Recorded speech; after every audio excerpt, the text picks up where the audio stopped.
So you decided to move out to LA, and I read that, you know, you couldn't really afford acting classes, so you started reading books and pretty much were self-taught, correct? I mean, like, I went to a bookstore and I said, you know, what's the best acting book? Yeah. And they said, you know, well, Sanford Meisner's one, so I would do it and I would work on one just like wrestling. I'd work on one technique for, I don't know, 6 months at auditions or whatever it is, you know, open calls, like I didn't care, you know, and until I felt like I had like a little bit of a grasp on it. Right. And then I'd move on to the next thing.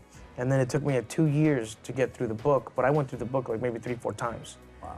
And I don't know, there's a necessity level that when you really need to do it, you know what I mean, to try to be good at your job, that you just, it's a different mentality, you know what I mean? You're like, I gotta do this, man. Well, how'd you make ends meet while you were out there trying to pursue your dream? Well, I mean, I would bust tables, but I would bust tables like, you know, just like 3 days a week or something like that. I mean, you know how it is, you know, when you audition, you have to audition sometimes like, and for us, there was a lot of auditions because you were playing Gangbanger number 1, 2, 3, 4, 6, 9, which is kind of funny because you see like Jay Hernandez and Nick Gonzalez and, you know, Jacob Vargas and all these guys who are like, have success now. Right.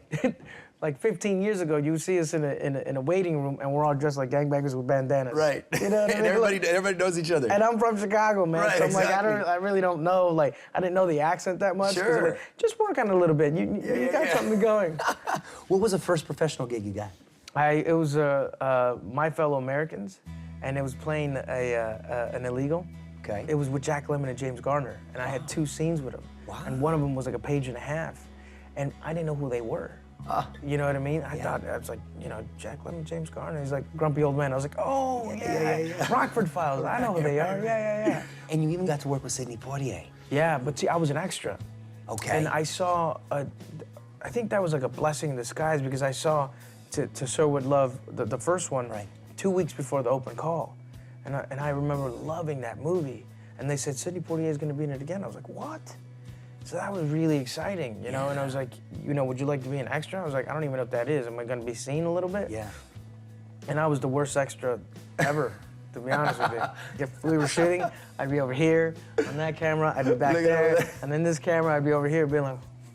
Mugging right there. Yeah, mugging, completely. I love it.